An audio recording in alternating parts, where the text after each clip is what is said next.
December 19, 1944, just before dawn. Near the Belgian town of Navel, the snow came down in soft sheets, coating the Ardennes in white silence. Inside the lead Panther tank of the 2nd SS Panzer Division, Feldwebel Dieter Kraus adjusted his gloves, the engine rumbling beneath him like a slumbering beast. His gunner, Holtz, muttered a joke about the cold. The others laughed. They weren't worried. They had the best tanks in the world. A few kilometers ahead, their forward scouts had spotted American Shermans. 5 of them, one report read, all within easy range. Kraus scoffed, Shermans again. They'd already knocked out over a dozen in the past week alone. To the Germans, the Sherman was a joke, undergunned, underarmored, a rolling coffin that caught fire when sneezed on. They called it the Tommy Cooker. In some panzer crews, shooting a Sherman was treated like target practice. But this time, something felt different. He couldn't say why. Maybe it was the silence. Maybe it was the way the horizon glowed faintly orange. Maybe it was the sound, not of wind or snow, but a low, distant thrum that didn't match any tank engine he recognized. Then the mist split open, and fire came out of it. The first Sherman didn't hesitate. It surged forward out of the fog at full speed, turret already mid-turn, tracks crushing snow like glass. A split second later, a high-velocity armor-piercing round slammed into the side of the lead Panther. Holtz screamed. Kraus ducked instinctively, but it was too late. The Panther erupted into flame, the entire crew dead before they knew they'd been targeted. What the Germans had failed to realize was that this was no ordinary Sherman. This was an M4A3E2, a jumbo. It had been upgraded, heavily armored, and more importantly, it carried the new 76 high-velocity gun, a weapon the Germans had not seen in numbers. And it wasn't alone. 10 Shermans roared out of the fog in coordinated formation, not in retreat, not in confusion, but like wolves. Behind them came more, tank destroyers, infantry riding on the hulls, and American spotters calling in artillery by radio with terrifying precision. This wasn't 1942 anymore. These weren't green tankers from North Africa. These were veterans. They had been blooded in Normandy. They had learned the hard way. And now they came back not outnumbered but in force, not with fear but with fury. Hauptmann Erich Meissner of the 2nd SS Panzergrenadiers watched the ridgeline with his field glasses. What he saw made his stomach twist. The Shermans weren't dying like before. They weren't advancing in scattered groups. They were coordinated, backed by Wolverines and Hellcats that flanked from tree lines, supported by artillery spotting rounds that fell with eerie precision. For every Panther or Tiger that crept forward, 3 Shermans engaged, one distracting, the other 2 maneuvering. It wasn't glorious, it was calculated. German crews had mocked the Shermans' thin armor. Now they watched those same Shermans dart through villages, blast through flanking positions, and keep coming, even when hit. They'd never seen the Americans fight like this. 3 miles south, in a smoking foxhole near Bastogne, Staff Sergeant Tom Reeves climbed onto his M4A3 Sherman and slapped the turret twice. "Wake up, Jimmy. We've got Krauts on the ridge." Inside, his gunner adjusted his headset and smiled grimly. Time to make M sweat. Reeves had been in Sherman crews since Sicily. He'd seen his share of friends die in burning wrecks. He knew the reputation, the mockery. But this tank, this crew, they were different now. They had learned how to hunt. The gun had changed, the ammo had changed, the tactics had changed. But most importantly, the Americans had changed. Across the fields, a Panther tank advanced slowly past the wreckage of a burning Jagdpanzer. Its commander, Oberleutnant Franz Ritter, stared through the cupola and whispered, "What the hell is this?" 3 Shermans surged out from the tree line like hounds, flanking in a perfect triangle. One was hit. It kept moving. The second returned fire and disabled the Panther's track. The third moved in for the kill. Ritter screamed for the turret to rotate, but the 76th round slammed into the side plate just below the cupola. The explosion tore the upper hull apart. He never made it out. The next day, Meissner scrawled a bitter note in his field journal. We used to laugh when we saw the Sherman. Now we listen for them and pray they don't see us first. From the air, Allied spotters directed thunderbolts onto German armor columns. From the flanks, American infantry with bazookas ambushed half-tracks. But it was the Shermans that terrified the German tankers now, not because they were better tanks, but because the Americans had figured out how to use them. Shermans didn't fight fair. They didn't duel. They circled, they swarmed, they waited for your flank. They came with artillery. They came with air power. And they didn't stop. In a burned-out village north of Bastogne, a German corporal found a ruined Panther with its crew still inside, charred, twisted, silent. Across the field, a Sherman sat idling, engine hissing, hatch open, the gun barrel still warm. On its side, painted in white, were the words, "Hell's 8-round answer." He stared at it for a long time, then turned and ran. The roads through the Ardennes were slick with melted snow and churned mud. Burned-out trees clawed at the sky like skeletal hands. Atop a ridge overlooking the village of Champs, Sergeant Tom Reeves wiped grime from his goggles and peered through the periscope. Down in the valley, 3 Panzer IVs were creeping forward, slow and cautious, their guns scanning for targets. "Panzer column, 2 o'clock, moving east," he said into the radio. "Let M pass the church before we engage. Jimmy, you see that last one?" "Got him," the gunner replied. "I'll wait for your mark." Reeves didn't smile, he didn't get cocky, he just waited. He'd learned that much. When you're in a Sherman, speed, surprise, and fury are your weapons. You don't duel a Panther, you blindside it. The last Panzer passed the steeple. Now, the Sherman kicked back with a deafening crack as the 76th gun fired. The round slammed into the rear quarter of the last Panzer, just beneath the turret ring. The tank erupted in fire, the hatch blasting open with a plume of smoke. Before the other 2 Panzers could react, Jimmy had already reloaded. The second shot pierced the next tank's side armor as it began to pivot. Its turret swung uselessly, then sagged. The crew never got a chance to return fire. The 3rd Panzer reversed into a ditch, panic driving the driver to abandon the line. Machine gun fire from the Sherman's cokes kept the commander pinned. By the time the tank turned to flee, another Sherman in the tree line ahead fired from ambush, blowing off its tracks. 3 tanks destroyed in less than a minute. Reeves exhaled slowly, textbook. That same day, 20 miles to the north near Stavelot, Oberfeldwebel Matthias Stahl of the 1st SS Panzer Division stepped down from his Tiger Eye and surveyed the wreckage on the slope below. 2 Panzer IVs, both burned out. One had its turret blown completely free, resting upside down like a metal tortoise. He walked over to a crater where one of the tank commanders had been found, what was left of him, and squatted beside the mangled remains of a boot. He didn't say a word. "What did that?" asked his driver, pale and shaken.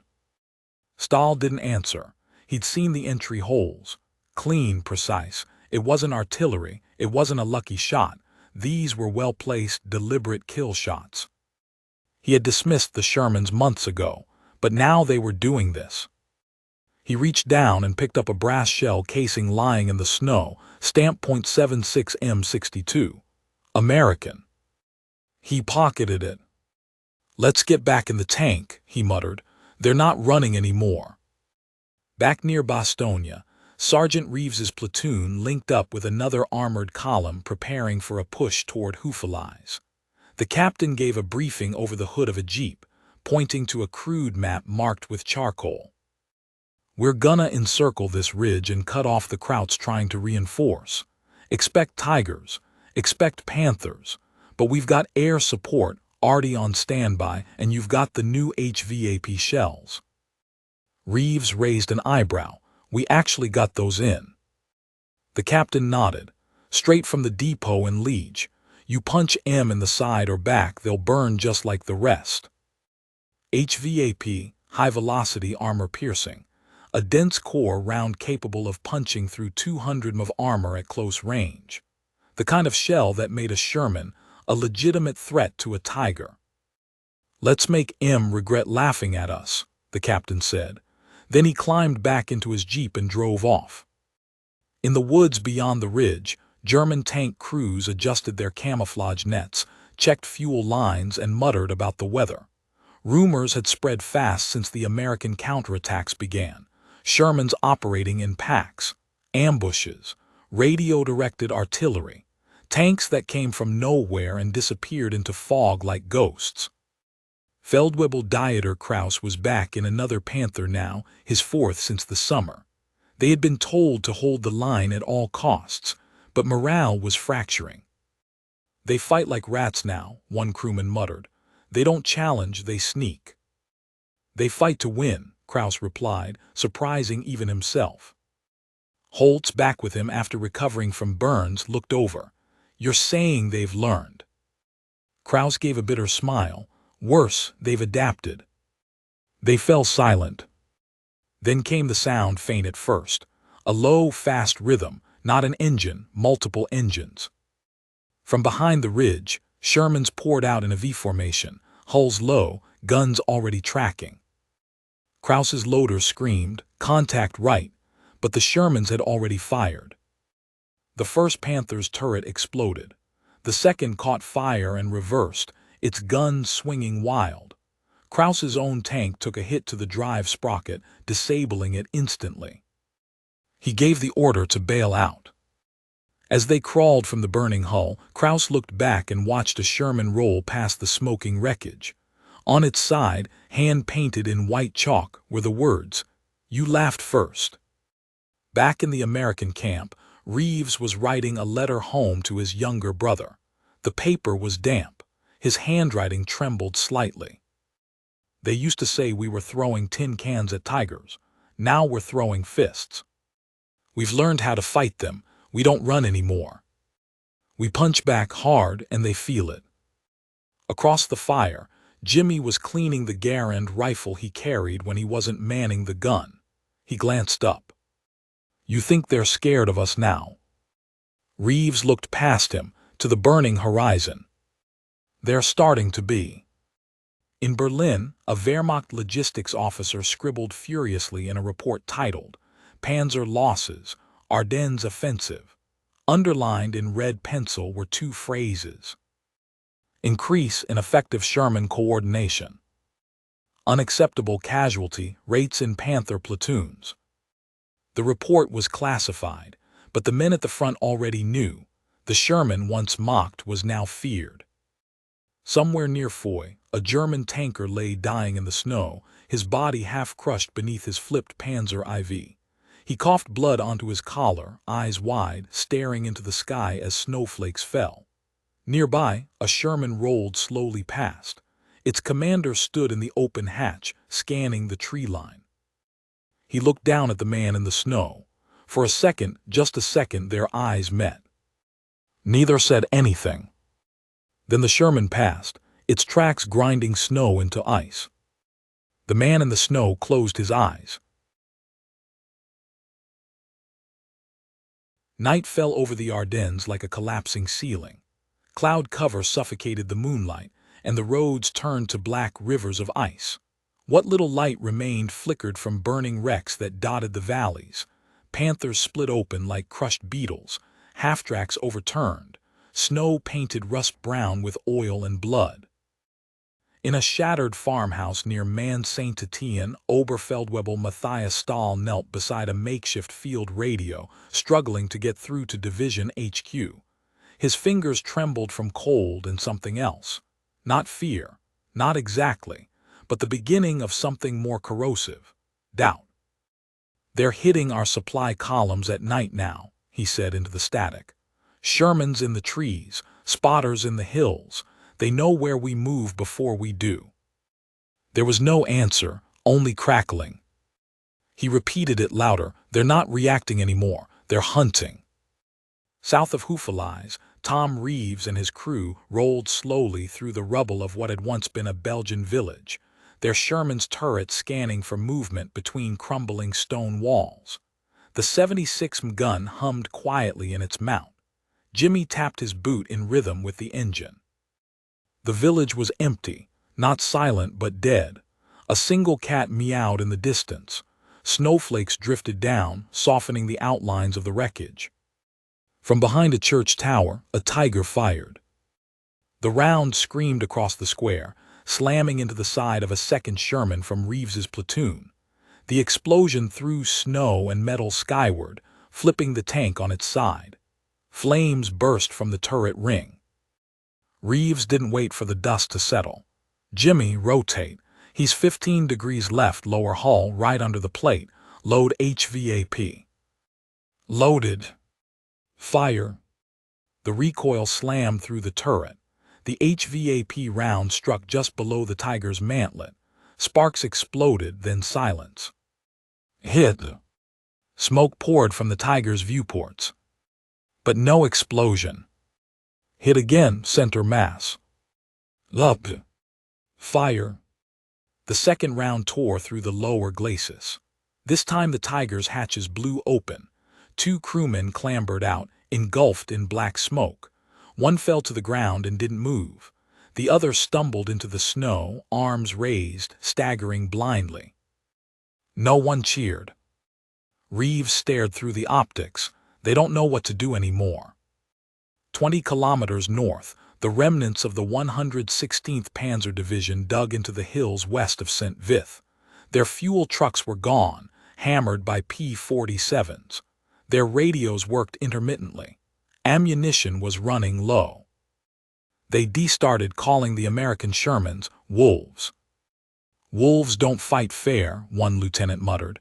They pick the weak off first, then they circle, then they tear. Captain Marcus Vogel of the Panzerlehr Division had once written scholarly essays on armor tactics. Now he scrawled crude diagrams on the inside of ration boxes with a dull pencil. He tapped a triangle on the makeshift map. They come in threes, he muttered. One takes fire, one flanks, one finishes. A sergeant asked, "What do we do?" "Don't move, don't expose, don't assume they're amateurs anymore." In the tree line west of Manhay, snow crunched under American boots. A platoon of Shermans advanced in silence, their tanks painted with streaks of black soot to blend into the landscape. Reeves's tank was in the middle of the wedge. They had intelligence. German tanks had holed up in a chateau once used as a summer retreat for officers.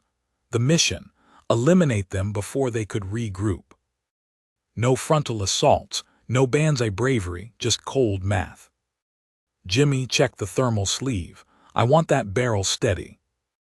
"Already zeroed." "Good." They reached a rise just as the moon broke through the clouds. Below, the chateau glowed faintly.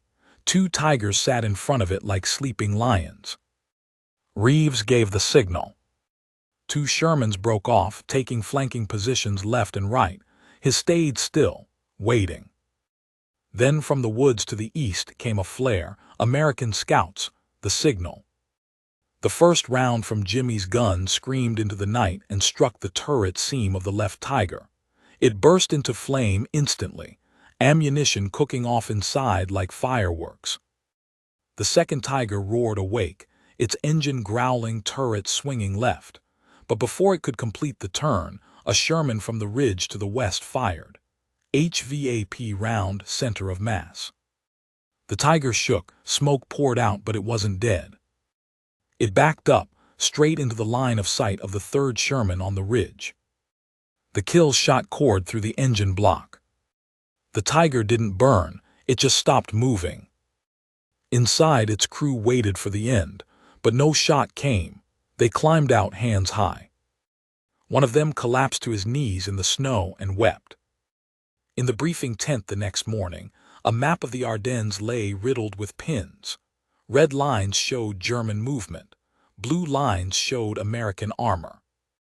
The blue lines were starting to look like a noose. Captain Willard tapped a sector, northeast of Bostonia.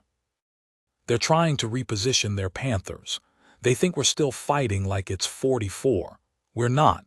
We've got new guns, new rounds, and new doctrine. You get into the trees and you break them." A lieutenant raised a hand. "But sir, they still outgun us." Willard didn't look up. "Then don't give M the chance." That same night, a German field hospital in Trois Ponts filled with the wounded from the 2nd SS Panzer Division. Among them was Kraus, burns on his hands, concussion, broken leg. He asked the nurse to find his helmet. When she brought it, he turned it over and stared inside. Scrawled in white paint on the rim was a message, left there by an American tanker who had passed through the wreckage. "Try laughing now." The Ardennes was a graveyard by January. Frozen corpses in foxholes, shell craters filled with black water, trees ripped apart by artillery. But what filled German tank commanders with dread was what lay on the ground. It was what waited in the trees. The Sherman. No longer mocked, no longer underestimated. It didn't roar. It growled. And it was coming. The ice cracked under the tracks of the Sherman as it crossed a frozen stream near Neff.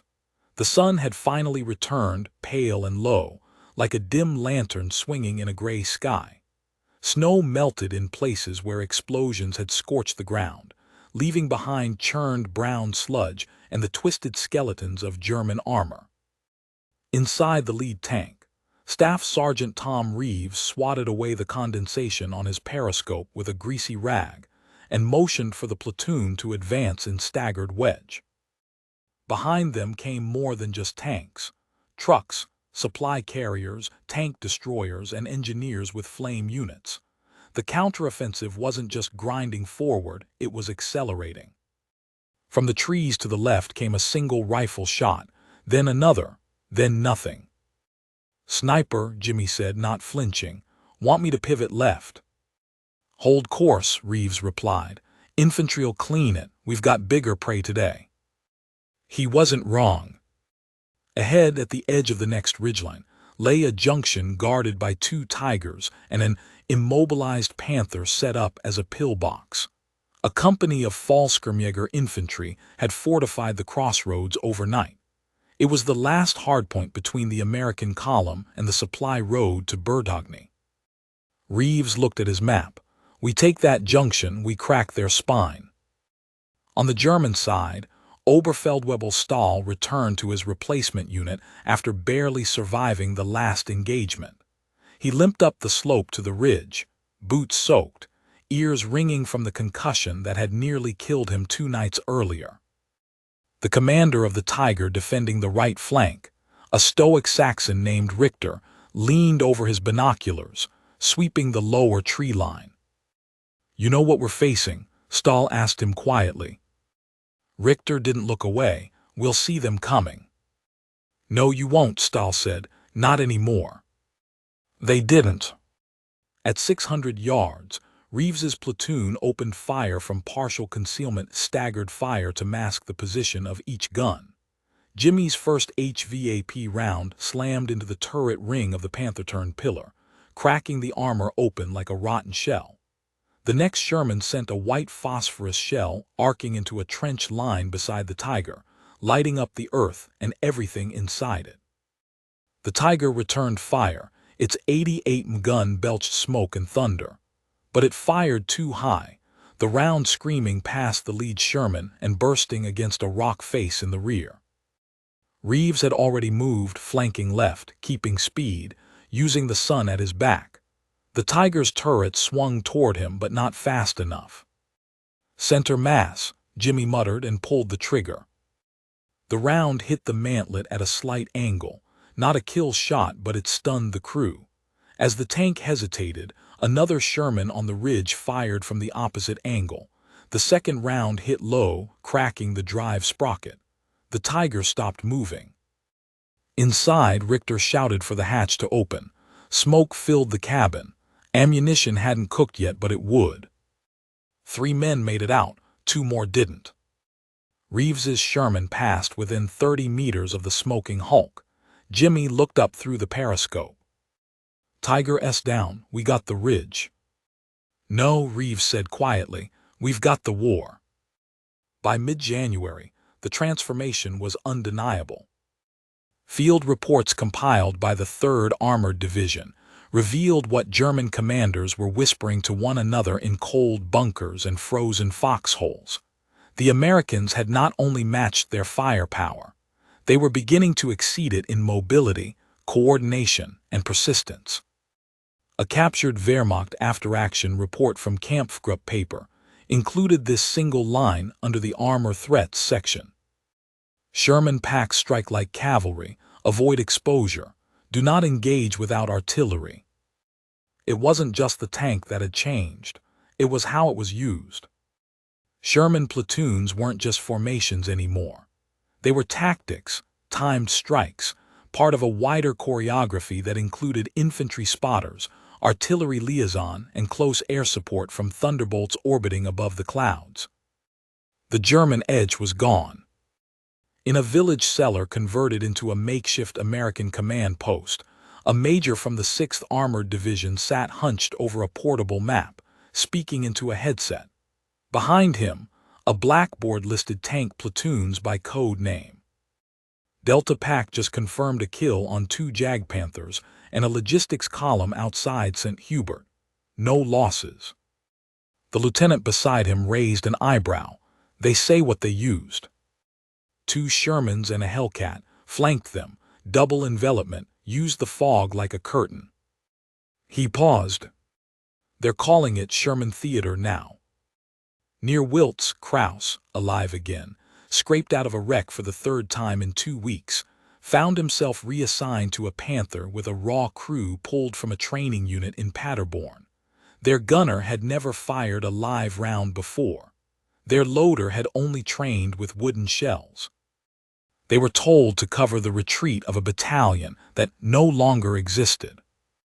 In the woods ahead, Kraus saw movement, not tanks at first, but the blur of treads through melting snow.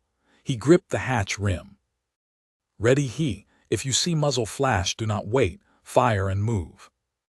The loader nodded, pale. The flash came from behind a barn 300 meters down the slope. The Sherman was hull down, nearly invisible. Too late. The first shot sheared off the periscope. The second round struck just below the turret seam, jarring the entire chassis. Kraus screamed, "Out, out," as smoke began pouring from the vents. They scrambled into the woods. Behind them, the Panther exploded, ammunition igniting in a plume of white heat. As January bled into February, the offensive lines shifted. The bulge collapsed. German tanks, what remained of them, began falling back toward the Siegfried Line. The retreat was slow, disorganized. And always the Shermans followed. They didn't chase recklessly. They advanced like bloodhounds, fast when they needed to be, slow when they were planning something worse. There were no more jokes, no more nicknames, no more smirks in steel cupolas. Now, when German tankers heard a Sherman's engine growling in the trees, they whispered the same word. "Jäger. Hunter." The borderlands of the Reich were gray with smoke and snow. The Siegfried Line, Hitler's western wall of defense, stood cracked and burning. Concrete dragon's teeth jutted from the ground in broken rows. Pillboxes sat hollowed out by direct hits from tank destroyers and howitzers. What had once been declared impenetrable now bore the muddy tracks of Shermans crawling right over it. At the edge of one shattered town, a Panther lay in a drainage ditch, upside down, steam pouring from a ruptured coolant line. One track had been sheared completely off, the other twisted back on itself like ribbon. Inside, Oberfeldwebel Kraus was half-conscious, blood matting his hair, ears ringing from the blast that had flipped the vehicle. Through the hatch above him, now below, he could see the sky. A black silhouette passed across it. It was a Sherman. It didn't fire, it didn't stop. It simply rolled past, turrets swiveling lazily toward another ridge. Kraus coughed blood and slumped back, whispering something to no one. Let them laugh now. Further east, Staff Sergeant Tom Reeves warmed his hands over the engine deck of his tank, while Jimmy scrubbed a melted rubber boot from the fender. The boot hadn't been theirs. Behind them, an American half-track offloaded a crate marked HVAP 76-202 RDS. The crew joked, tired voices riding on nerves ground down to bone. No one in this war laughed without reason anymore. Reeves stood and watched the horizon. A German Mark IV had made a stand in the village ahead, knocked out 2 Shermans before being surrounded and lit up by artillery. When the Marines had gone in to mop up, they'd found the crew still alive inside. One had hanged himself with a headset cord. The others had simply sat, eyes open, staring at the wall. I don't think they know why they're fighting anymore, Reeves said quietly. Jimmy leaned against the barrel, because they started it. Yeah, Reeves said, lighting a cigarette, and now we're ending it. In a command bunker deep within the west wall, a German colonel scribbled a report to Berlin. The paper was streaked with dirt and gun oil. He didn't bother typing it. He knew no typist would survive to deliver it. Enemy tanks are coordinating in unprecedented fashion. Air power follows their movements within minutes. Their rifles outnumber ours 10-1. Their armor now engages without hesitation. We lose every exchange. Our Panzer doctrine is no longer doctrine, it is survival. He paused, then added, Sherman cannot be laughed at. Sherman is death on tracks. By March, the rivers froze under smoke. Whole towns vanished behind walls of American steel. Shermans rolled through orchards, across fields that once held wheat and now held bones. They cut through ruined bridges, circled pillboxes like vultures, and shelled crossing points until the Rhine itself seemed to burn. The Germans laid mines, the Shermans adapted. The Germans fought from cellars, the Shermans flushed them out. The Germans tried ambushes. The Shermans came with 3 flanks and a forward observer. There was no front anymore. There was only direction, forward. In one final stand outside the town of Remagen, a platoon of German tankers waited beside a row of railway cars. They were down to 2 functional tanks, both Panthers, and half a dozen men with carbines. They heard the Shermans coming before they saw them, the low, mechanical growl that had become the soundtrack of retreat. One German, barely 19, whispered, "What if we surrender?" His commander spat into the dirt. "Then we get to live, and we tell them we once laughed at the Americans, until they taught us not to." The Shermans emerged from the tree line 5 minutes later. They didn't open fire, not at first. They waited. A single flare popped in the sky green. American infantry was flanking the town. The Shermans advanced slowly, engines idling low. The German crews raised their hands before the first shot was fired. At the gates of the Ruhr, Kraus found himself again behind the gun of a Panther, but this time it was disabled. He was ordered to hold position anyway, to serve as a bunker. He watched the American column roll in from the hills. 50 tanks. Sherman's Hellcats, a few Pershings. He didn't count them all, he didn't bother. His loader, a boy from Dresden who'd never seen real combat, stared through the viewport and whispered, "They don't look like machines anymore." "No," Kraus said, "they look like the end." One by one, German tanks were left behind, abandoned, burned, buried by falling buildings or converted into makeshift barricades. But the Shermans rolled on, through broken villages, through cratered crossroads, through history. They weren't elegant, they weren't invincible, they didn't roar like tigers. But they didn't need to. They came in numbers, they came in formation, they came with purpose, and when they left, the battlefield didn't belong to the Wehrmacht anymore. It belonged to them. April 1945. The Reich was dying. Columns of refugees clogged the roads, pulling carts, pushing bicycles, dragging children behind them. Horses outnumbered trucks. Dogs barked without owners. Civilians passed Wehrmacht stragglers who no longer carried rifles but empty helmets and torn orders. And above it all, the sky buzzed with the sound of American aircraft, reconnaissance, bombers, and the scream of thunderbolts marking tank targets with smoke. When the air cleared, the Shermans came next. They rolled across bridges the Luftwaffe had failed to destroy. They crossed rivers on pontoon ferries set up in hours. They didn't need a front. They simply moved forward, carving roads where there had been none, sweeping aside resistance that had once cost them blood and steel. Now even resistance seemed rare.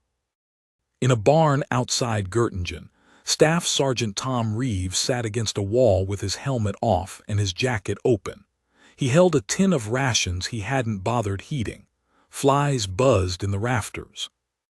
Jimmy walked in, slumped next to him, and exhaled through chapped lips. "We haven't fired a shot in 2 days." Reeves nodded. "Not since Castle." "They just leave their tanks now. Sometimes they leave the hatches open. It's like they want us to take them." "They don't want to die anymore," Reeves said. "And they know if they fight, we finish it."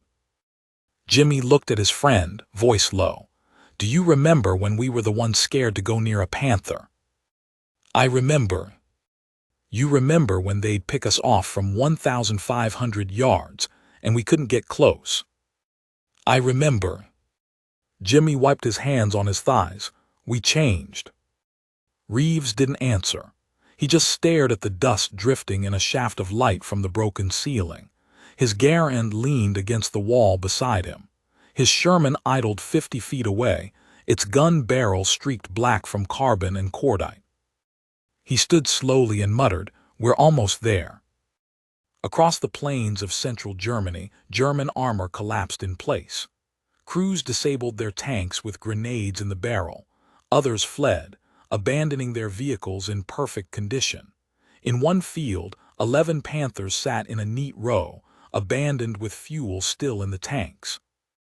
American tankers moved among them like farmers at harvest. They inspected damage, tagged wrecks, photographed knocked-out Tigers for war records. One Sherman crew chalked, "Not so tough now," across a Panther's turret before moving on. Oberfeldwebel Matthias Stahl walked through the ruins of a former SS supply depot now overrun by GIs. He carried no weapon. He wore a white band around his sleeve. He no longer cared who stopped him. He passed a column of American Shermans headed east. One of the tankers sitting in the hatch lifted 2 fingers in a vague salute. Stahl met his eyes, didn't break the stare. He didn't feel hate anymore, just exhaustion. And understanding. They had been forged in different fires, but they had burned the same. Outside Leipzig, a German tank commander named Richter stood beside what had once been a Tiger II, now a smoking crater filled with steel teeth. His entire platoon was gone, and not because of a frontal assault, not because of a duel. They had been outmaneuvered, encircled, hit by artillery from above and Shermans from the flanks. No challenge, no glory, just precision, just overwhelming, unanswerable force. He wrote one final line in his journal before tossing it into the fire. "The Americans did not surpass us with machines. They surpassed us with adaptation." On the Elbe River, American and Soviet tanks met for the first time. The Shermans were dented, muddy, scarred from 1,000 kilometers of war. The Soviet T-34 crews dismounted, stunned by how many Shermans the Americans had brought and how few had been stopped. A Soviet commander asked in broken English, "How many tanks you lose?" Reeves shrugged, "Enough." Then he climbed back into his Sherman and drove west. A week later, Hitler was dead, Berlin was falling, and the Sherman crews were told to stop. Not because they couldn't go further, but because there was nowhere left to go.